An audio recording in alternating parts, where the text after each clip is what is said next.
and then you were kind of ruled by America for a little bit, and then you finally gained independence, right? So it's kind of the same situation where you had the native indigenous people living in the land, but it's ruled by it's foreign occupied. And this was what was happening during the time of Jesus. The Romans were in control. And so it says in Micah chapter 5 and verse 2, it says, "But you, Bethlehem Ephrathah, though you are little among the thousands of Judah, yet out of you shall come forth to me the one to be ruler in Israel, whose goings forth are from old and from everlasting." That is a prophecy of the birth of Messiah. It was written hundreds of years before he was born. Now notice in Matthew 10, Yeshua tells us, and this is kind of where I want to get to in my message here, and I know I've gone fast and you're probably not understanding everything I'm saying here, but if you can understand this, Yeshua said, he says, these 12 Yeshua sent out and commanded them. He said, do not go into the way of the Gentiles, which is where the nations. He says, do not enter the city of the Samaritans. But he says, go to the lost sheep of the house of Israel.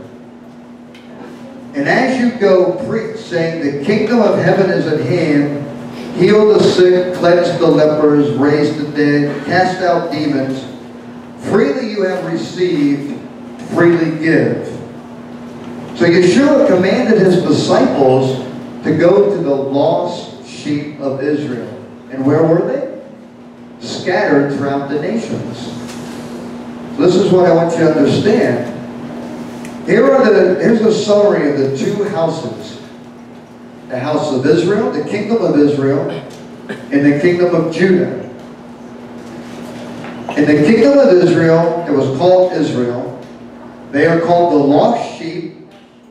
They are also called the house of Ephraim, which was the main tribe of the 10.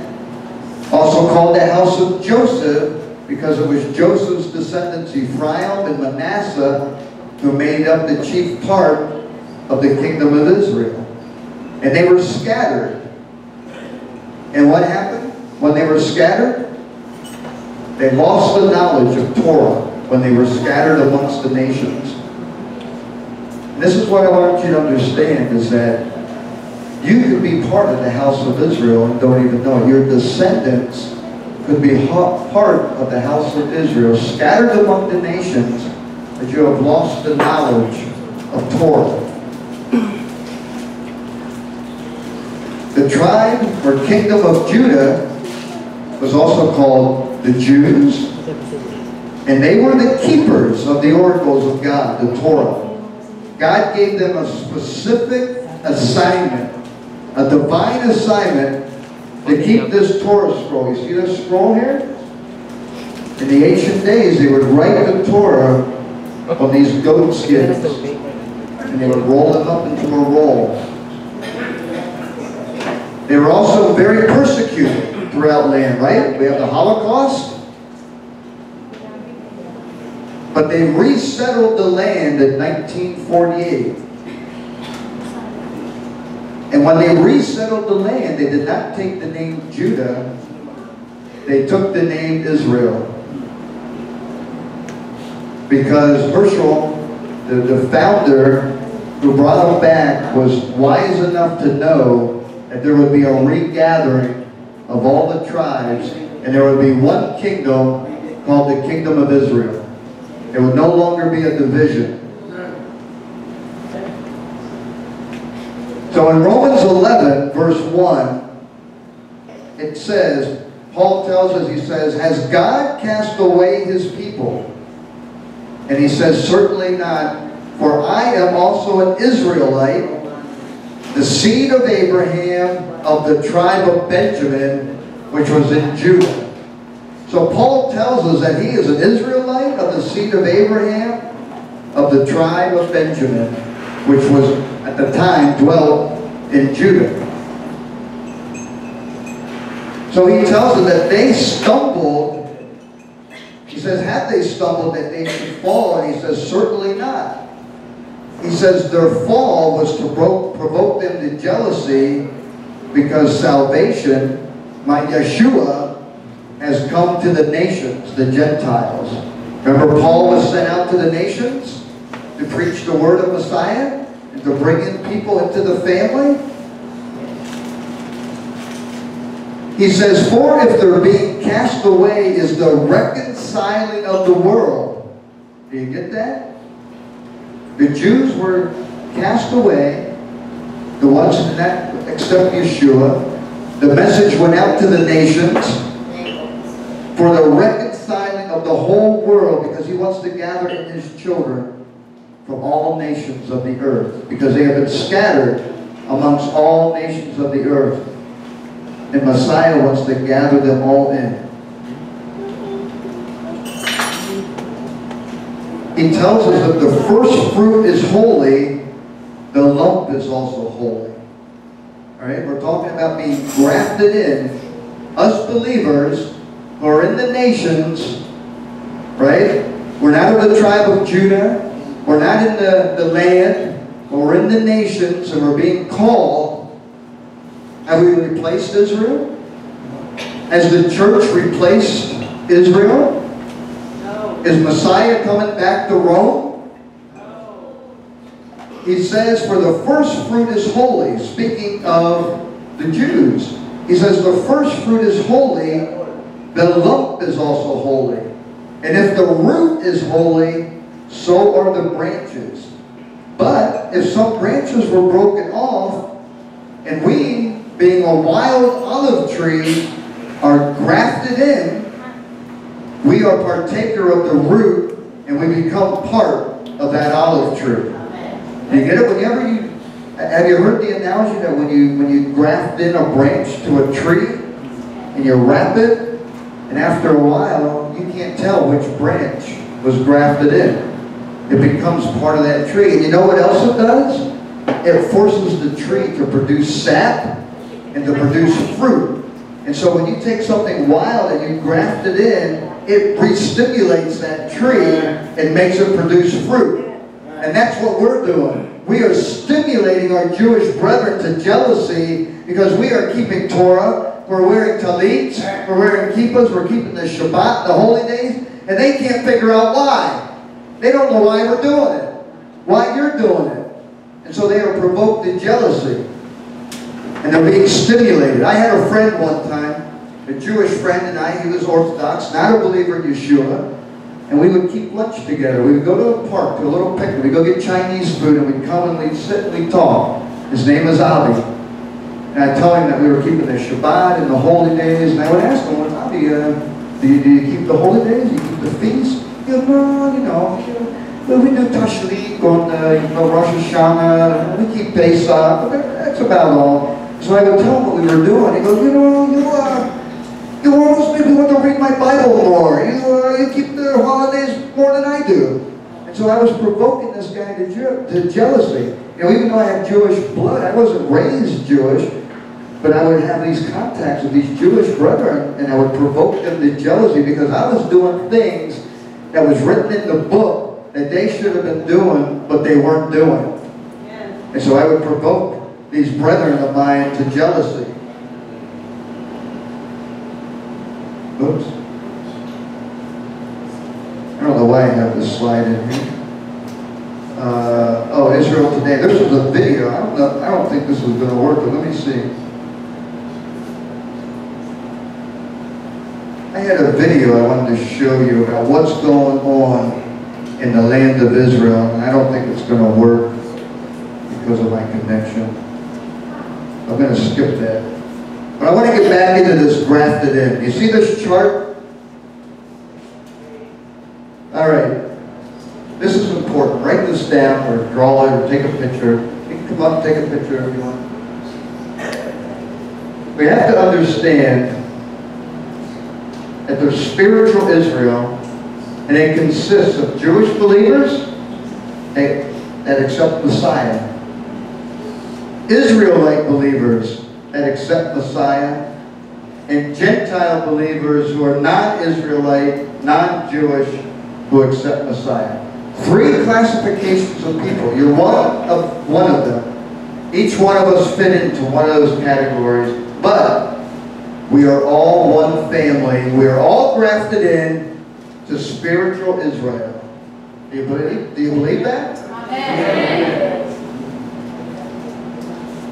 For Ezekiel tells us, he says, "As for you, son of man, take a stick for yourself and write on it for Judah and the children of Israel, his companions. And take another stick and write on it for Joseph, the stick of Ephraim, and for all the house of Israel and his companions, and join them for one stick, and they shall be one stick in your hand." So what he's saying is that the 2 sticks, the division, and the companions are the Gentile believers. One stick, another stick, and each stick has companion believers that fall into both categories, and it becomes one stick, one rod in God's hand. He says, "Thus says the Lord God," Ezekiel 37:21-22. Write this down so you have it. It says, "Surely I will take the children of Israel from among all the nations." Oh, right? Scattered among all the nations wherever they have gone. And what's he going to do? He's going to gather them from every side and bring them into their own land. "And I will make them one nation in the land on the mountains of Israel, and there will be one king who will be king over them all. And there shall no longer be 2 nations, nor shall they ever be divided into 2 kingdoms again." You see, God in his infinite wisdom knew what was going to happen. He knew that the Israelites had entered into the land were not going to keep Torah. He knew that there was going to be a division, and he knew that part of the family had to be sent out, because as they were sent out, they intermingled with all the other nations and intermarried, and then bam, God activates the DNA homing beacon inside of us, and the next thing you know, we're being, hey, this Hebraic roots thing, what is that? What is the Sabbath? What's this Messianic Jewish stuff? What is these holy days that people kind of, I feel like I'm a part of that. I feel like I want to learn more. Right, Brittany? You're being activated. Your DNA is being activated inside of you, and you want to know. You're being drawn to your roots, to your Hebraic roots. The Lord has activated the homing beacon that has been dormant for years and years and years, and now He is calling each of us home. He's calling us home. And it says, further in Ezekiel 37, verse 23, it says, "They shall not defile themselves any more with their idols, nor with their detestable things, nor with any of their transgressions. But I will deliver them from all their dwelling places in which they have sinned, and I will cleanse them." And what does he say? "They shall be my people, and I will be their God." And he says, "David my servant shall be king over them." When he says this, David my servant, he's referring to Yeshua, the Messiah. He says, "David my servant shall be king over them, and they shall have one shepherd, and they shall walk in my judgments, and observe my statutes, and do them.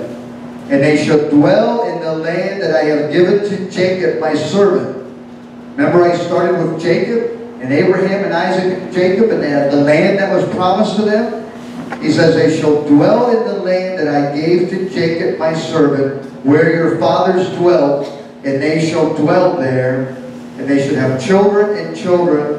And it says, "They will live there forever, and my servant Yeshua, David, the son of David, shall be their prince forever." Do you believe that? Amen. You understand it? Yes. Did my slides stop? Is that my last? I guess that was my last slide. So I know I've covered a lot of information here, and I know it may have been a little confusion, but ask me for the slides and then you can go through the material again. But what I want you to understand is that Abraham had Isaac and Ishmael. Ishmael became all the Muslims. And they have all the territory. They were given 12 princes and they were promised great wealth. That's why all the Arab nations have oil. And they're very rich and they're very wealthy. And when Abraham died, Ishmael buried Abraham with Isaac. Together, it says in the scriptures, they buried them together. Even though they were separated, they had to love and they had a relationship. But they were separated. It was over time that Satan got into Ishmael's family through the Prophet Muhammad and through the Quran, and he twisted their mindset to say that we should have been Isaac. We were the firstborn. We should have been the ones who were promised the land of Israel. And so there's been this, what they call it, the ancient hatred between the sons of Ishmael and the sons of Isaac. And that's why there's so much going on in the world, especially in the Middle East. That's why there's so many wars and fightings. Because the plan of Satan is to drive God's chosen people, his children, into the sea and wipe them off the face of the earth so that they cannot inherit the promise. Remember when Jesus was born? And Herod went out and killed all the babies that were 2 years old and under because he was trying to stop the plan of God.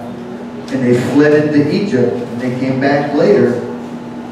Satan's always trying to take over and jeopardize God's plan, but God is too powerful for him. He won't allow it to happen, but we have this world that we live in now with all this confusion, religious confusion, and we have all these doctrines, and now Christianity, they persecuted the Jews, and the Jews persecuted Christianity, and then they thought they were taken over. They thought the church replaced Israel, that, they are the one true church, the bride of Messiah.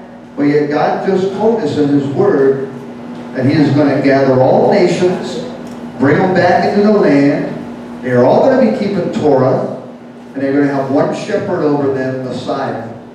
And they're going to have that whole territory of Israel. There is not going to be two states. There's going to be one kingdom under God, with King Messiah living in Jerusalem on his throne, on his Temple Mount. So I want to end it there. And later on, we'll take a small break. And I want to get into a topic for a lot of the new people here. It's called Introduction to Things Messianic. And we're going to go through when the Lord is calling you out of the nations, and he's calling you into your Hebraic roots. What do we do with our life? How do we serve God? How do we understand what's in the Bible? And how do we live our lives for God? So I want to get into those topics. So Father, God of Abraham, God of Isaac, God of Jacob, I know I covered a lot of information here, a lot of territory, Lord. And I just pray that you will activate the Ruach in each of my brethren here. That they will understand that the world that we live in is not the world that you planned. But you have a grand purpose, Father, that you are calling all your sons and daughters from all of the nations of the earth to be gathered together as one family, under one Torah, under one Messiah. That there are not two brides, there's only one bride, the bride of Messiah. And the house of Israel, the kingdom of Israel, will once again be unified as one kingdom. There will be no more division, no more confusion. We will be all one family under Messiah. We long for that day, Father. We ask that you would just fill us with your wisdom, that you would give us the understanding that we need to be able to understand these things. Because over time, history gets lost, and we get confused, and then we start holding on to other doctrines that lead us astray. So Father, you've activated your DNA of home speaking to my brothers and sisters here. They are coming back into the family. And they want to learn from you, Father. They want to learn from Messiah. They want to learn how to keep your word. So, Father, I ask that you will release your Spirit upon them, that you will fill them with your Ruach, and that you will allow them to read the word and understand it, and that it will be real to them, and that they will have a deep personal relationship with you. So we love them, Father. We give them to you now. I've given them the word, and now I ask that you will activate the word in their hearts, and it will become rhema for them, that they will understand what I have said here today, and that it will be a blessing on them, Abba. So I thank you, I praise you, and give you thanks for it all in Yeshua's name. Amen.